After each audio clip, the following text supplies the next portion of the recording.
Ladies and gentlemen, gather round, for tonight we delve into the world of power, money, and deception. Welcome to the untouchable world of banking, where fortunes are made, dreams shattered, and the dark underbelly lurks beneath the glossy facade. Here, in the heart of the concrete jungle, where skyscrapers reach for the heavens, we find the temples of finance, where bankers and executives play a high-stakes game, dancing with danger, and leaving a trail of shattered lives in their wake. Ah, the cutthroat world of banking. A battleground, where financial institutions vie for dominance, their eyes fixed on the prize, the almighty dollar.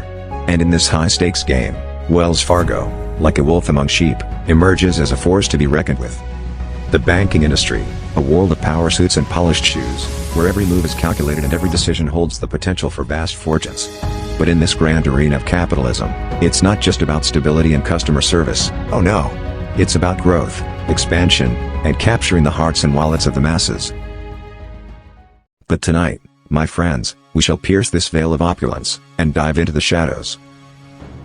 We shall expose the underbelly of the banking world, where the predators roam freely, and the unsuspecting prey find themselves caught in a web of deceit. Together we shall venture into the heart of Wells Fargo, a financial institution that was once a paragon of virtue. We will uncover the hidden truths, the cracks in the foundation, and the shocking revelations that will rock the very core of this once revered institution. Stay tuned, my friends, as we peel back the layers of the Wells Fargo empire. Behind the polished facade, we will discover the skeletons hidden in the closets, the webs of deceit spun by those in power, and the devastating impact on unsuspecting customers.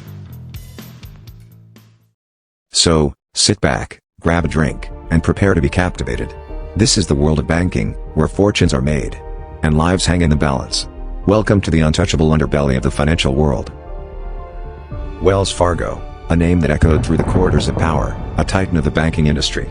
Its history traced back to the wild, wild west, where stagecoaches braved the elements, carrying gold and hope across the rugged frontier. But as the world evolved, so did Wells Fargo. It transformed itself into a modern-day colossus, embracing technology, expanding its reach, and capturing the imaginations of millions. But behind the polished mahogany doors and designer suits, there lies a world of secrets, where ambition knows no bounds, and the pursuit of profit trumps all. It's a world where the lines between right and wrong blur, and the allure of wealth can corrupt even the most righteous souls. The bank's employees were caught red-handed, creating fake bank accounts and credit cards without customers' knowledge or consent, all in a desperate attempt to meet aggressive sales targets. The shocking revelation left customers feeling violated and betrayed, as it became clear that Wells Fargo had put its own interests ahead of its customers' well-being. The scale of the scandal was staggering, with millions of fake accounts created to artificially inflate the sales figures. The fallout was swift and severe, with the bank facing a barrage of lawsuits, regulatory fines, and public outrage. The consequences of this aggressive sales culture were dire, as millions of trusting customers were left with fake accounts and unwanted credit cards, and the bank's reputation was left in ruins. The employees who participated in these unethical practices were not only complicit in the fraud, but also victims of the high-pressure sales culture that drove them to it. But fear not, my friends, for the truth is a relentless pursuer. Journalists and investigators with steely resolve are hot on the trail, determined to unravel the web of lies that shrouds Wells Fargo. Their pens poised, their cameras focused, ready to expose the culprits who hide in the shadows. But amidst the chaos and the cutthroat world of Wells Fargo, one figure emerges from the shadows, commanding attention with an iron fist. Her name, Carrie Tolstead. A force to be reckoned with, my friends. She's the epitome of ambition and cunning in the world of banking. Tolstead, my friends, is no stranger to the game. With a track record that reeks of cutthroat management tactics, she's climbed the ranks with unwavering determination. Her rise to power has been paved with shattered dreams and broken spirits, leaving a trail of ambitious souls in her wake. Carrie Tolstead, the queen bee of Wells Fargo's community banking division, was a real piece of work. She was like a spider, spinning her web of deceit and corruption, ensnaring unwitting employees and customers alike. Carrie Tolstead, she's a master manipulator, my friends. With a smile as sweet as honey and a tongue as sharp as a blade, she weaves her web of influence, ensnaring those who dare to cross her path. Her minions, unknowing pawns in her grand game, fall victim to her persuasive tactics. And now, my friends, let's turn our attention to another key player in this grand drama unfolding before our eyes. His name, John Stumpf.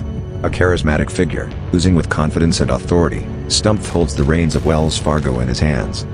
Stumpf, my friends, is no stranger to the banking world. He's carved his path through the ranks, ascending to the highest seat of power. With a smile that could charm the birds from the trees, he exudes an air of unquestionable authority. But let's not be blinded by that charisma. Beneath that polished exterior lies a man driven by ambition, a man who will go to great lengths to protect the reputation and interests of Wells Fargo. Stumpf has built a fortress of success, an empire of financial prowess. He's steered Wells Fargo through the turbulent waters of the banking industry, weathering storms and navigating treacherous terrain with unwavering confidence. But as the saying goes, with great power comes great responsibility. And in Stumpf's case, that responsibility has come under scrutiny.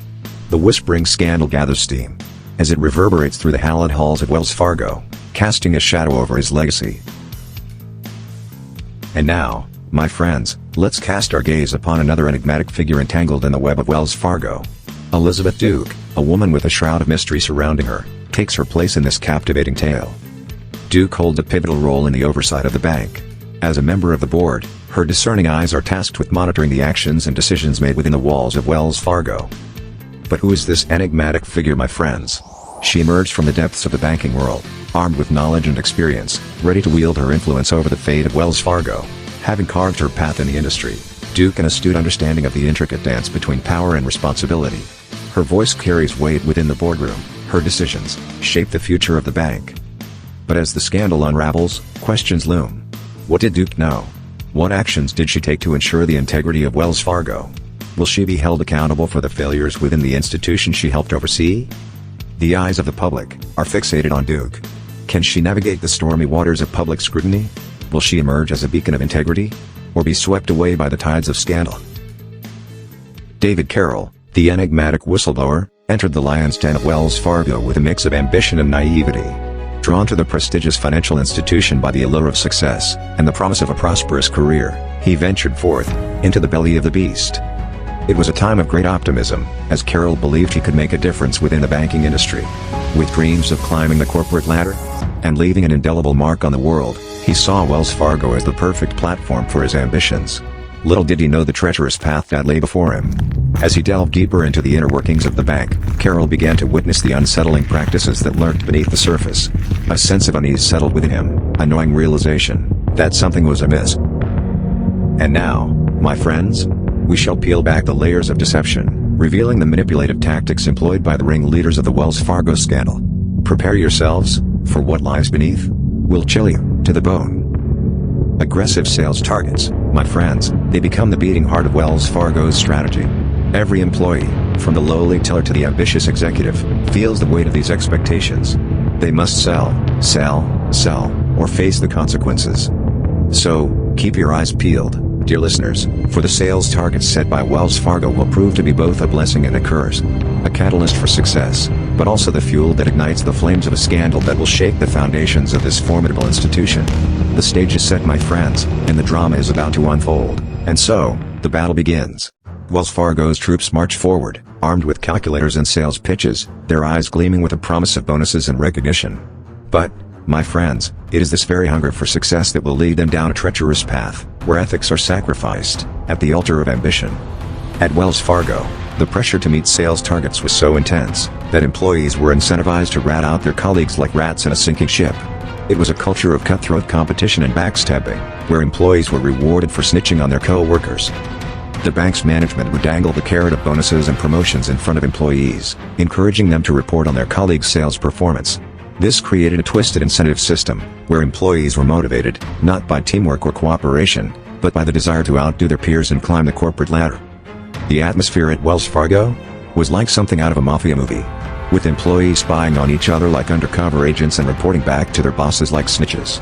It was a dark and twisted environment, where the line between ethical conduct and cutthroat competition was blurred beyond recognition. Employees who were deemed to be underperforming were targeted like lambs to the slaughter, with their colleagues circling around them like vultures. It was a savage and brutal culture, where employees were pitted against each other, in a race to the bottom. The pressure, my friends, it seeps into every corner of their lives. It infiltrates their dreams, their conversations, their very thoughts. Sleepless nights are spent devising strategies, honing their sales pitches, and praying for a miracle. For failure, oh, it is not an option. The consequences are dire. Failure to meet these targets, it's like signing your own death warrant. The fear of being left behind, cast aside like yesterday's news, pushes them to the edge. They cling desperately to their jobs, their livelihoods hanging in the balance. Carrie Tolstead, the puppet master of Wells Fargo's community banking division, used a variety of tactics to manipulate her minions into doing her bidding. She was like a sorceress, weaving a spell of deception and coercion that entranced her employees and made them willing accomplices in her schemes. One of the key tactics Tolstead employed was flattery. She was like a snake charmer, using honeyed words to lull her employees into a false sense of security. She would tell them that they were the best of the best, the cream of the crop, and that they had the power to achieve anything they wanted. She would shower them with praise and rewards, making them feel valued and appreciated. But this was all a ruse, a ploy to get them to engage in unethical practices in order to meet her aggressive sales targets. Aha! John Stumpf, the grandmaster of the Wells Fargo fraud, a key figure in this sordid tale of deception and greed. He was like a serpent in a suit, his smile as fake as the bank accounts his employees were creating. Stumpf was the CEO at Wells Fargo, the kingpin who oversaw the entire operation. He was the mastermind who set the aggressive sales targets that his minions were forced to meet, no matter what the cost. He was like a mafia boss, sitting in his ivory tower, giving orders to his underlings on the ground. Stumpf was like a false prophet, preaching the virtues of honesty and integrity while his minions engaged in fraudulent practices behind closed doors. He was like a devil in a suit, using his power and influence to deceive and manipulate those around him. But Stumpf's mastery did not end with fear alone. He was a virtuoso in the art of blame shifting, deflecting responsibility like a skilled magician. When the cracks began to appear, when the truth threatened to unravel the carefully constructed facade, he pointed fingers in every direction but his own. Oh, how he perpetuated the culture of deceit, spinning a web of fear and deception that engulfed Wells Fargo like a suffocating fog. Stumpf was a master of fear-mongering, instilling a sense of dread among his subordinates. He wielded the threat of job loss, of being cast aside like discarded pawns on a chessboard, to keep them in line. No one dared to challenge his authority, or question the questionable practices taking place. In the hallowed halls of this esteemed institution, whispers of deceit begin to echo. The air is thick with secrets, the kind that can bring empires crashing down. Whispers of fraudulent schemes and hidden agendas sweep through the city, capturing the attention of those hungry for the truth. The evidence is buried deep within the ledgers, the paper trail winding through a labyrinth of deception. Ladies and gentlemen, gather round as we unveil the final act in the dramatic saga of the once mighty John Stumpf, the Titan of Wells Fargo. In a tale that would make even the most hardened cynics gasp, Stumpf's reign of deception and manipulation was finally brought to an end. The whispers of discontent grew louder, echoing through the hallowed halls of the bank. The public, seething with anger and betrayal, demanded justice. They hungered for a sacrificial lamb to appease their righteous fury. And it was Stumpf who would bear the weight of their collective ire. The stage was set for a spectacular fall from grace. The board of directors, feeling the mounting pressure, convened in a hushed and somber atmosphere. Behind closed doors, they grappled with the knowledge that Stumpf's web of deceit had ensnared them all. The once revered leader, the face of Wells Fargo, had become a liability they could no longer afford to protect. And so, with a final act of defiance, John Stumpf departed the stage. His legacy forever tarnished, his name synonymous with greed and deceit. The curtain fell on his reign, leaving behind a trail of shattered trust and broken dreams. Ladies and gentlemen, gather round for the tale of Timothy Sloan, the successor to the fallen titan John Stumpf, who stepped into the dark shadows, cast by a tarnished legacy and a colossal mess. It was a daunting task, a Herculean feat that awaited Sloan as he dared to navigate the treacherous waters of scandal and redemption. Picture the scene, my friends. The once proud Wells Fargo, now reeling from the devastating blows of fraudulent practices and shattered trust.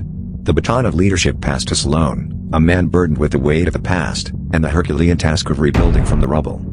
As Sloan assumed his position, the air crackled with anticipation. He was determined, resolute, and determined to cleanse the stain on the once golden name of Wells Fargo. His eyes burned with the fire of righteousness, an unwavering belief that he could restore the tarnished reputation and rekindle the flickering hope in the hearts of the disillusioned. But make no mistake, my friends, the mess left behind by his predecessor was no mere blemish. It was a labyrinth of deceit and manipulation that threatened to consume all in its path. The tendrils of corruption reached far and wide, ensnaring even the most unsuspecting souls within the bank's ranks. Undeterred, Sloan rolled up his sleeves and delved headfirst into the darkness. With a furrowed brow and an unyielding determination, he dug deep, unearthing the twisted roots of the scandal that had plagued Wells Fargo. He refused to turn a blind eye, refusing to sweep the sins of the past under the proverbial rug. Timothy Sloan, trapped in a web spun by his predecessors, found himself entangled in a labyrinth of misdeeds. Sloan, the supposed successor, inherited a legacy of deceit and corruption. He was thrust into a position of power, but little did he know that his strings were being pulled by those he was meant to lead. It was a twisted dance, orchestrated by the very minions who should have been under his command. They whispered in his ear, feeding him false promises and distorted truths. They spun tales of loyalty and allegiance, preying on his vulnerabilities. Like passive-aggressive puppeteers, they manipulated Sloan's every move, steering him further down the treacherous path they had paved. From the moment he assumed the reins of leadership, Sloan encountered a sea of resistance, a tempest of opposition, from within his own ranks. The minions of the past, those entangled in the web of corruption, whispered their poison, attempting to sway him from his righteous path.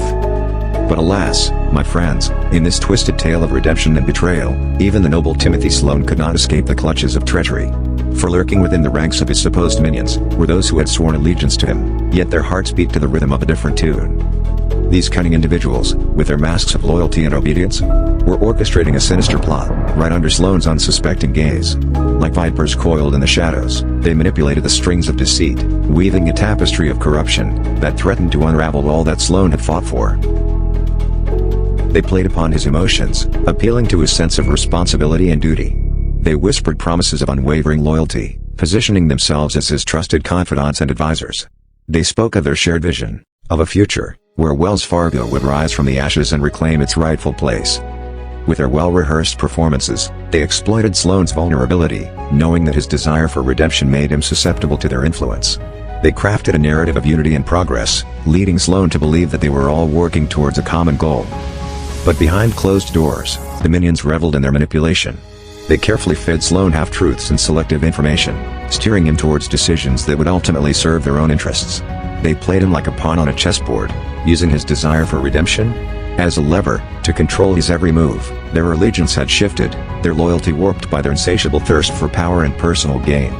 They used their positions of influence to undermine Sloan's every move, spreading seeds of doubt and dissent among their colleagues. Their tongues dripped with honeyed words, but their actions dictated another agenda. They sowed discord and chaos, exploiting the fragility of the institution they were sworn to serve. Through whispers in the corridors and secret alliances, they plotted to maintain the status quo, to preserve their ill-gotten wealth and influence. Their manipulation knew no bound, as they pulled the strings from the shadows, orchestrating a symphony of deception. Oh, how they reveled in their deceit, a twisted game of power and control. They wore masks of loyalty by day, but under the cover of darkness, their true intentions were laid bare. They rejoiced in the chaos they created, their malevolent laughter echoing through the walls of Wells Fargo. Timothy Sloan, once a hopeful successor to the fallen titan, found himself trapped in a web of deceit and manipulation. As the realization dawned upon him, his once confident demeanor gave way to a storm of inner turmoil. The minions, those cunning architects of deception, had skillfully pulled the strings, ensnaring Sloan in their intricate game. The weight of their treachery bore down upon him, crushing his spirit, and leaving him questioning everything he thought he knew. In the dark recesses of his mind, Sloan grappled with the knowledge that he had been a mere pawn in their grand scheme. The whispers of doubt echoed through his thoughts, gnawing at his conscience, and fueling a sense of betrayal. How could he, the supposed leader, have been so blind to their machinations? As he sifted through the fragments of truth, Sloan's internal battle raged on. Anger and frustration mingled with self-doubt and remorse, creating a turbulent storm that threatened to consume him. He questioned his own judgment, wondering how he could have been so easily manipulated, and whether redemption was even possible. Yet, amidst the chaos of his inner turmoil, a flicker of determination emerged. Sloan refused to succumb to despair. He vowed to uncover the full extent of the minions' deception, and dismantle their carefully constructed facade. It was a personal quest for redemption, a chance to reclaim his integrity, and salvage what remained of his tarnished legacy. As he delves deeper into the abyss of corruption, Sloan's resolve intensifies. With each passing day, he sheds his puppet-like demeanor, transforming into a formidable force against the minions' malevolence. The tension builds as he becomes a silent warrior, navigating the treacherous terrain of corporate politics, determined to expose the truth and bring the minions to their knees. Sloan faces a daunting challenge. Not only must he gather concrete proof of the minions' wrongdoing, but he must also navigate the intricate maze of corporate bureaucracy that shields them. As Sloan stood at the precipice of confrontation, ready to take on the minions who had deceived him, he knew that the path ahead will be treacherous. Rumors echo through the office corridors, casting doubt on Sloan's motives and labeling him a troublemaker. But Sloan remains undeterred. He understands that his pursuit of truth comes at a cost. His own reputation and safety hang in the balance. Yet, he stands firm, driven by an unwavering commitment to justice. Sloane's journey is not without its obstacles. Each setback only fuels his determination, as he becomes a lone crusader fighting for the truth. Amidst it all, Sloane's own internal struggle becomes evident. But his resolve remains unshakable, and he pushes forward, even when the odds seem insurmountable. As the dust settles and the confrontation with the minions reaches its climax, his resolve unshaken, he is determined to break free from the web of manipulation that has ensnared him and emerge as a symbol of integrity and justice. Sloane becomes a figurehead of change within Wells Fargo, rallying employees and customers alike. His speeches reverberate with passion and sincerity, igniting a spark of hope and inspiring others to demand transparency and integrity.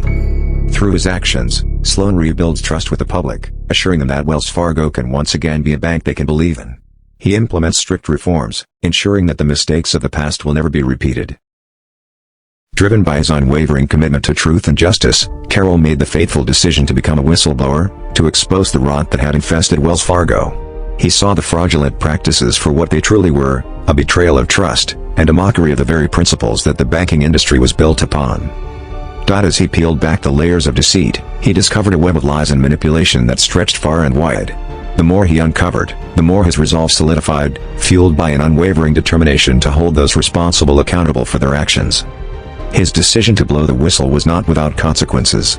Carroll knew the risks he faced, the backlash and personal attacks that would inevitably follow. But he was undeterred. The weight of truth rested heavily upon his shoulders, and he could not turn a blind eye to the injustices he had witnessed. Carroll, the valiant whistleblower, stood alone amidst the murky depths of corruption, a lone crusader against the malevolent forces at Wells Fargo. His decision to expose the fraudulent practices, despite knowing the repercussions he would face, was a testament to his unwavering integrity and moral compass. As Carroll lifted the veil of deception, revealing the hidden truth, he became a target of harassment and bullying, from the very institution he sought to protect. The minions, threatened by his revelations, unleashed their fury upon him, employing all manner of vile tactics to silence his voice. They attempted to discredit him, spreading malicious rumors and questioning his credibility. Like a pack of ravenous wolves, they circled him, ready to pounce at any moment.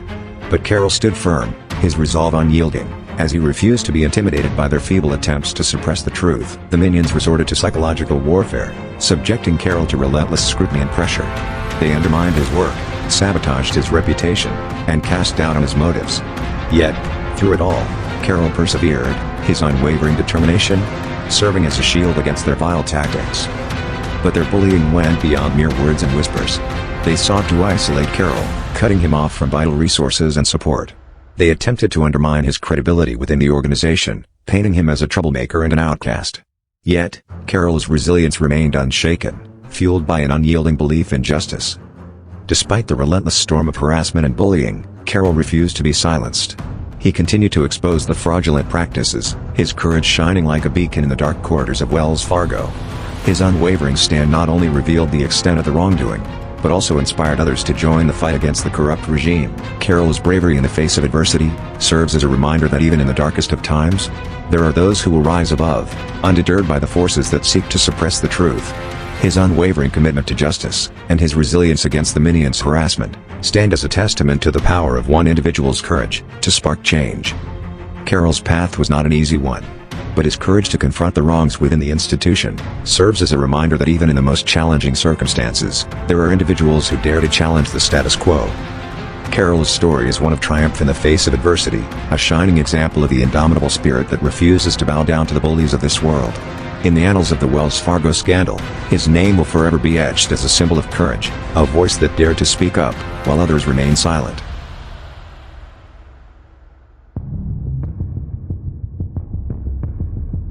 And now, my friends, we enter the turbulent aftermath of the Wells Fargo scandal. Brace yourselves for the shocking magnitude of this financial catastrophe, a storm of deceit and repercussion that would shake the very pillars of this once revered institution. The scale of this scandal, my friends, was nothing short of staggering.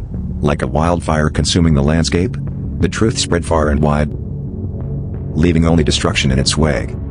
The wrath of justice descended upon Wells Fargo, raining down with relentless force. Lawsuits were filed, regulatory fines imposed, and public outrage erupted, like a volcano of fury. In the dark and shadowy world of Wells Fargo, where deceit and corruption thrived, one figure stood at the center of scrutiny: Elizabeth Duke. As the enigmatic figure tasked with overseeing the bank's operations, she found herself under the unrelenting gaze of public scrutiny and criticism. When the scandal was first exposed, the public looked to Duke for decisive action, a strong hand to guide the ship and bring about the necessary reforms. However, they were met with disappointment, as she appeared to falter in the face of mounting evidence and public outcry. Her lack of swift action left many questioning her commitment to the bank's customers and their well-being. Duke's critics accused her of turning a blind eye to the deceit and manipulation that had run rampant within Wells Fargo. They argued that she had failed in her duty to protect the interests of the bank's clients and hold the senior leadership team accountable for their role in the scandal. They saw her inaction as a betrayal, a dereliction of her responsibilities, and a missed opportunity to restore trust and integrity. Perhaps the most damning accusation leveled against Duke was her handling of John Stumpf's retirement. As the disgraced CEO, Stumpf should have been held accountable for the fraudulent practices that occurred under his watch. However, Duke's failure to take swift action allowed him to retire with a golden parachute, leaving many feeling that justice had not been served. The public saw Duke's inaction as a signal that those in positions of power could escape the consequences of their actions. They questioned her commitment to upholding the principles of accountability, and wondered if her ties to the senior leadership team had influenced her decision-making. Duke faced a torrent of accusations and finger-pointing. Many questioned her lack of action, accusing her of turning a blind eye to the mounting evidence of fraudulent practices within the bank. The public saw her as a figurehead, a supposed guardian of integrity and ethics, who failed to fulfill her duty in safeguarding the interests of Wells Fargo's customers. The scandal cast a dark cloud over Duke's legacy, tarnishing her reputation, and raising doubts about her effectiveness in maintaining the bank's ethical standards. The public demanded answers, accountability, and a reckoning for those responsible. As the pressure mounted, Duke found herself at the center of a storm, forced to navigate treacherous waters where her every move was scrutinized and analyzed. Her critics, fueled by a sense of betrayal and anger, questioned how someone in her position could have allowed such fraudulent practices to flourish under her watch. They called for her resignation, demanding a change in leadership that would restore faith and trust in Wells Fargo. As the scandal unfolded, the public demanded answers and swift action. They wanted to see heads roll, and a clear message sent that such unethical practices would not be tolerated.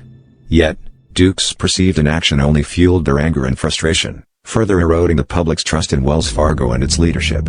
Yet, as the story unfolded, the intricate web of manipulation and deceit began to reveal itself, showing that even those tasked with oversight could be ensnared in the same tangled web of corruption. The narrative took a twist, and the spotlight shifted to the intricate power dynamics at play within the bank. In the end, Elizabeth Duke's role in the scandal became a symbol of the systemic failures and questionable practices that permeated the world of Wells Fargo. As the dust settled, the legacy of Elizabeth Duke remains one of controversy and disappointment. Her lack of action in the face of mounting evidence, and her perceived failure to protect the bank's customers from harm, left a lasting stain on her reputation. The scandal serves as a reminder of the consequences of leadership that fails to act swiftly and decisively in the face of wrongdoing. It highlights the need for strong, principled individuals, in positions of power, to prioritize the well-being of customers, and the integrity of the institution, above all else. And now, my friends, we witness the swift downfall of those who once held the reins of power within Wells Fargo. The storm of scandal, relentless and unforgiving, spared no one in its path. The mighty titans of Wells Fargo, who once commanded respect and authority, found themselves cast into the shadows of disgrace. Their names, once synonymous with success, now tarnished by the stain of deceit. John Stumpf, the charismatic leader at the helm of Wells Fargo, was forced to face the music. Like a king dethroned, he had no choice but to step down from his lofty perch, his resignation echoing through the halls of corporate power. The fall of Stumpf sent shockwaves through the financial world. The man who had once captained the ship of prosperity now found himself adrift in a sea of public scrutiny and condemnation. But he was not alone in his descent. The ranks of the top executives, those who had reveled in the fruits of their ill-gotten gains, crumbled under the weight of their transgressions. One by one, they fell like dominoes, their empires crumbling around them. The resignation letters, written with trembling hands, served as their final confession to a world demanding justice. Despite her cunning and devious ways, Tulstead was eventually caught, with her hand in the cookie jar. She was like a rat caught in a trap, unable to escape the consequences of her actions. The fallout from the scandal was swift and severe, with Tulstead being forced to retire in disgrace. But even in the face of mounting evidence against her, she refused to take responsibility for her role in the fraud. She was like a spoiled child, throwing a tantrum and blaming everyone else for her misdeeds. In the end, Tolstad's legacy was one of greed and corruption. She will forever be remembered as the queen of the Wells Fargo fraud, a symbol of everything that is wrong with corporate culture in America. The higher-ups, my friends, found themselves falling from grace. Top executives, once seated upon thrones of power, were forced to abdicate their positions in disgrace. Their names tarnished, their reputations shattered. But the consequences extended far beyond the boardrooms and courtrooms. The fallout, my friends, reached the very souls of the employees and customers who had unknowingly become pawns in this wicked game. Employees, once loyal soldiers in the Wells Fargo army, found themselves disillusioned and scarred. The trust they had placed in their superiors? Shattered. Their lives upended by the weight of guilt and uncertainty. Ladies and gentlemen, the dust has settled, and the fallout from the Wells Fargo scandal continues to reverberate throughout the financial world. Once a bastion of trust and reliability, the institution found itself entangled in a web of deceit, manipulation, and greed. But now, as the smoke clears, we witness Wells Fargo in the throes of redemption, desperately attempting to rebuild the trust it had shattered. The aftermath of the scandal was a wake-up call for the banking giant. The public's faith in the institution was shaken to its core, and Wells Fargo knew that action had to be taken, or else it would crumble under the weight of its own deception. The first step was accountability, with top executives being forced to step down and face the consequences of their actions. John Stumpf, once the charismatic face of the bank, was dethroned from his lofty perch, leaving behind a legacy tainted with scandal. But the story doesn't end there. Wells Fargo, like a phoenix rising from the ashes, embarked on a journey of self-reflection and reform. The bank recognized that rebuilding trust required more than just words. It demanded concrete actions and a complete overhaul of its practices. They implemented stringent internal controls, ensuring that the manipulative tactics that had run rampant would never again find a foothold within their walls. Wells Fargo also made amends to those who had been harmed by its fraudulent practices. Customers were compensated for the unauthorized accounts and credit cards, while employees who had been coerced into unethical behavior were given support and resources to recover from the ordeal. The bank set up restitution programs and worked tirelessly to rectify the damage done, demonstrating a commitment to righting their wrongs.